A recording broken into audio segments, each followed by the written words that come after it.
பிடியதன் உருவுமை குலமிகு கரியது வடிகொடு தனதிடு வழிபடும் அவரிடர் கடி கணபதி வர அருளின் மிகுக்குடைய வடிவினர் பயில்வழி வலம்புரை இறையே. ஈசனே சிவகாமி நேசனே என ஈன்ற தில்லைவாழ் நடராஜனுடைய திருவடி தாமரையை தொழுது வணங்கி தாழ் பணிந்து கண்மணியாக திகழ்கின்ற மாதாந்திர ஜோதிட நிர்வாகத்திற்கும் என்னை ஆதரித்து உள் உணர்வோடு எனக்கு எல்லா வகையிலையும் ஆதரித்து என்னை மென்மேலும் உயர வைக்கின்ற கோடான கொடி நேயர் பெருமக்களுடைய திருவடி பாதம் வணங்கி இன்று நிகழும் மங்களகரமான பராபவ வருடம்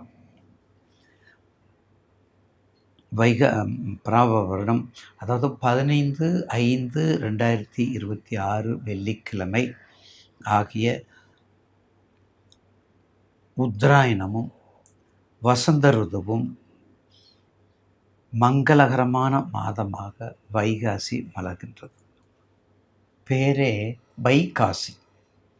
இதை நம்ம முன்னோர்கள் மதுரை மாவட்டத்தில் சொல்லுவாங்க வைகைன்னு. நம்ம இப்போ கூட சித்திரை திருவிழா மிகப்பெரிய ஆசியாவிலேயே மிகப்பெரிய திருவிழான்னு சொல்லக்கூடிய சித்திரை திருவிழா நடக்கும்போது கூட அந்த குண்டோதரன் எல்லா உணவுகளையும் சாப்பிட்ட பிறகு அந்த தண்ணி விற்கும்போது தண்ணி குடிக்கிறது தாகங்கும்போது அப்புறம் பார்வதி தேவியார் சிவபெருமான்கிட்ட போய் கேளு அப்படின்னு சொல்லும்போது சிவபெருமான் குண்டோதரனை கூட்டிகிட்டு கை வை அப்படின்னு சொல்லுவார். அங்கே கை வைப்பா உனக்கு தண்ணி வரும் அப்படிங்கிற பொருள் இல்லை, கை வை அப்படிம்பாரு. அங்கே கை வச்சோன்னே இறை அருளால் பீரிட்டு தண்ணீர் அடித்து கங்காதேவி எழுந்து அருள் கொடுப்பாள் குண்டோதரனுக்கு. அப்படிப்பட்ட சிறப்பு வாய்ந்த வைகை கைவை அதுவே மருவி வைகைன்னு மாறிவிட்டது. இதே போல் மதுரையில் இருக்கக்கூடிய, அதாவது மதுரை என்ற ஒரு மிகப்பெரிய திருத்தலத்திற்கு நிறைய பேர் இருக்குது, நிறைய பெயரெல்லாம் இருக்கின்றது. கூடல்மால் நகர் என்ற மதுரைக்கு அந்த வைகை மிக சிறப்பு. அப்படிப்பட்ட அந்த மருவி வந்தது போல் அந்த மதுரையில் கூடல்மால் நகர் இருக்கக்கூடிய தமிழ் மாதங்கள் 12க்கும் கிட்டத்தட்ட எல்லா வீதிகளிலும் அதனுடைய பெயரில் இருக்கின்றது.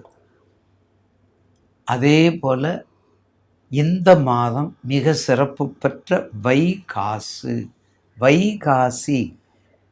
பார்த்திங்களா, வைகாசி. அந்த வைகாசியை ஏன் மங்கள மாதம்னோட நம்ம சொல்லலாம்.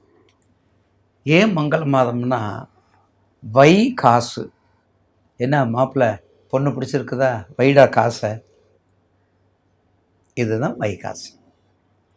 பாருங்கள், சித்திரையில் விட முகூர்த்தத்தை பாருங்கள். கிட்டத்தட்ட வைகாசியில் ஒரு 10 முகூர்த்தம் 8 முகூர்த்தம் இருக்கும். அப்போ 8 முகூர்த்தமும் அவங்களுக்கு சந்திராஷ்டம பிரகாரம் அது நடக்கும். அதனால தான் என் மாப்பிள்ளை நல்ல லக்கடா உனக்கு இந்த பொண்ணு கிடச்சிருக்கிறா, பார்த்துக்க, நல்லா ப்ராப்பர்ட்டியாக இருப்பேன் அப்படின்னு சொல்கிறதுக்காக தான் வைகாசு. அதாவது திருமணங்கள் அதிகமாக நடக்கக்கூடிய இடத்துல வைகாசு. இது ரொம்ப முக்கியமான ஒரு தகவல். அதற்கடுத்தது போல் வைகாசி மாதத்தில் வரக்கூடிய வைகாசி விசாகம் முருகப்பெருமானுடைய 12 விழிகளும் கண்டிப்பாக அவருடைய தமிழ் மாதங்கள் அவரும் அதுக்கு தொடர்புள்ளவர். அந்த வகையில் வைகாசி விசாகத்தை பற்றி பின்னாடி உங்களுக்கு பதிவு செய்கிறேன். இப்போது 12 ராசிக்குரிய இந்த மாதத்தில் 12 ராசிக்குரிய பலனை பற்றி உங்களுக்கு தொகுத்து வழங்க உள்ளேன். கடக ராசி. ரிஷப வாகனம், கடக வாகனம், யாழி வாகனம், மற்ற வாகனம், இப்போ நம்ம எத்தனையோ வாகனங்கள் சொல்கிறோம். கற்பனைக்கு எட்டாத பாசத்துக்குரியவர், கற்பனை திறனுக்கு அதிபதி, பாசத்துக்கு நிகர் அவர்தான், வேகத்துக்கு அதிபதி அவர்தான், 2க்குரிய சூரியன், ராசிக்கு 2வது வீடு சூரியன். என்ன பேசினாலும் சரி விதண்டவாதம், என்ன பேசினாலும் சரி பிடிவாதம். என்ன பேசினாலும் சரி எதிர்ப்பதம். விதண்டாவாதம், பிடிவாதம், எதிர்ப்பதம். அப்போ இப்படி இருந்தால் என்ன ஆகும்? இருந்தாலும் கண்டிப்பாக கடகராசி நேயர்களுக்கு இப்பொழுது கிட்டத்தட்ட நிறைய ஒரு 200-250 ஆண்டுகளுக்கு முன்னாடி 200 ஆண்டுகளுக்கு முன்னாடி உள்ள நேரங்கள் இந்த பராபவ வருடத்தில் வரக்கூடிய கடகராசிக்கு ஒரு நற்சான்றிதழ் கொடுக்கக்கூடிய ஆண்டாக இந்த ஆண்டு இந்த கடகராசிக்கு இருக்குது. ஏன் கடகராசிக்கு இருக்குதுன்னா, இப்போ உங்கள் தசை பற்றியை கரெக்டாக பார்த்துக்கங்க, எல்லாத்தையும் அனுசரணை பண்ணிக்கங்க. பண்ணிக்கிட்டு நிச்சயமாக ஒரு அளப்பெரிய மாற்றத்தை கொடுக்கக்கூடிய நேரம் இந்த நேரம். ஏன்னா அஷ்டமத்து சனி கஷ்டத்தை மட்டும் இல்லை, என்னென்ன இஷ்டத்தில் இருக்குதோ, என்னென்ன வேகமாக இருக்குதோ, என்னென்ன கெட்ட பேரோ அப்படியே தலைகீழ ஒரு மனிதனை ஆக்குனா அவன் எப்படி இருப்பான்? அந்த மாதிரி கடகராசி இப்போது ஒரு செல்வாக்கோட செருக்கோட, இன்னும் செல்வாக்கோட ஒரு செருக்கோட இருக்கக்கூடிய மாதம் உங்களுக்கு. இதை பார்த்துக்கிறணும். எதை பார்த்துக்கிறணும்?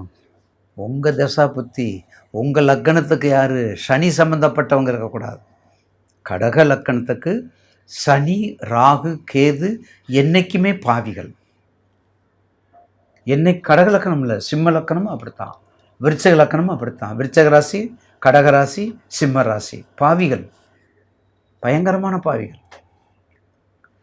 கடகராசிக்காரன், கடக லக்கணத்துக்காரனுக்கு சனி திசை, ராகு புத்தி, ராகு திசையில் சனி புத்தி, நல்லது நடந்துச்சுன்னு சொல்லுங்க, நான் ஜோதிடத்தை விட்டுடுறேன், சேலஞ்சு பண்ணி சொல்கிறேன்.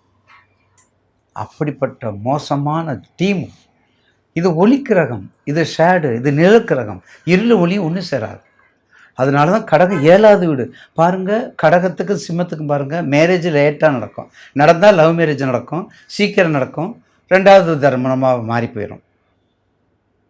ஏன்னா 7க்கு அதிபதி மோசமானவங்க, 7க்கு அதிபதி மோசமானவங்க. கலத்திரக்காரங்க யார்? சனீஸ்வரர். கலத்திரக்காரன் மோசமானவன் இல்லையா?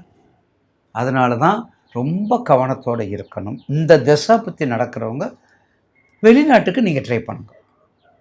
கொஞ்சம் இப்போ ராகு திசையில் சனி புத்தி, ராகு திசையில் சந்திர புத்தி, கீரியும் பாம்பு மாதிரி தயவு செய்த நேயர்கள்.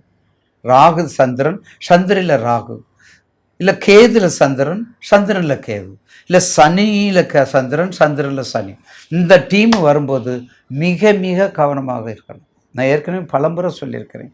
எத்தனை நிறுவனங்கள் இருந்துட்டு ஐயா எல்லாத்தையும் இழந்துட்டியா அப்படி தான் சொல்கிறாங்க. அதுக்கு காரணம் அந்த பாவிகளுடைய, ஏன்னா 9 நவக்கிரமும் எல்லாத்துக்கும் நல்லது செய்யாது, எல்லாத்துக்கும் நன்மையும் செய்யாது, தீமையும் செய்யாது. அவளுடைய தசாபத்திக்கு தகுந்தாற் போல் அவங்களுக்கு கோள் எங்கெங்கே நவக்கிரகம் எங்கெங்கே அங்கே நிலை பெற்று இருக்கின்றாங்களோ அதை பற்றி தான் நடக்கும். இதுதான் ஃபேக்ட்டு. இதை தெரிஞ்சுக்கிட்டாலே நீங்கள் போதும். அப்புறம் நீங்கள் லேச சந்தேகத்தை தான் கேட்க போகிறீங்க.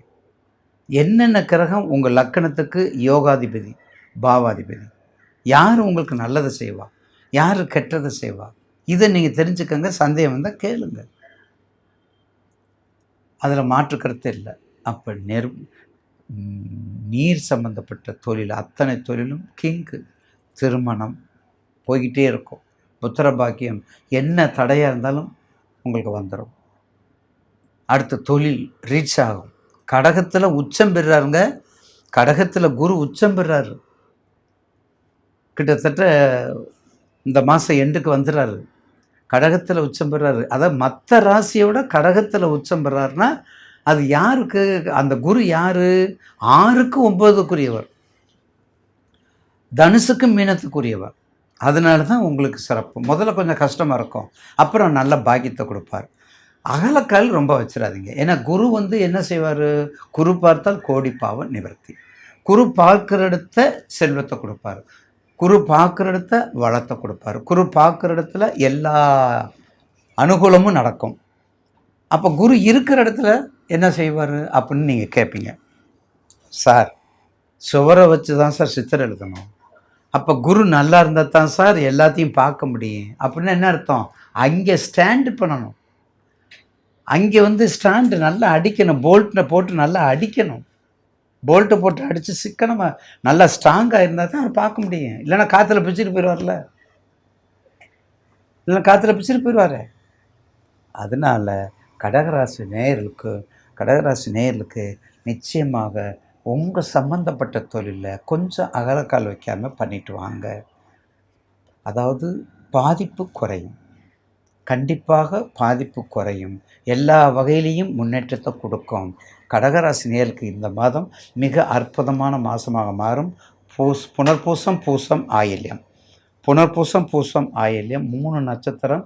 பூசம் குரு நட்சத்திரம், புனர்பூசமும் குரு நட்சத்திரம் தான். ஆயில்யம் என் அன்னை வாராகி அம்மனை வழிபடுங்க. மயிலாப்பூரில் வழிபடுங்க. சைதாப்பேட்ட கோட்டில் இருக்குது சென்னையில்.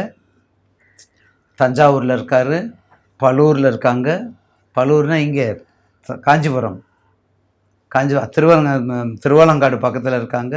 பலூரில் இருக்காங்க. காசியில் இருக்காங்க. சப்தகன்னியில் இருக்காங்க பாருங்கள். வைஷ்ணவியில் இருக்காங்க. வைஷ்ணவியோடு இருப்பாங்க. கௌமாரியோடு இருப்பாங்க. இதை வழிபடுங்க. வெற்றி வாகை சூடுங்க. அம்பாள் வழிபாடு மிக சிறப்பாக பண்ணுங்க. வாழ்த்துக்கள்.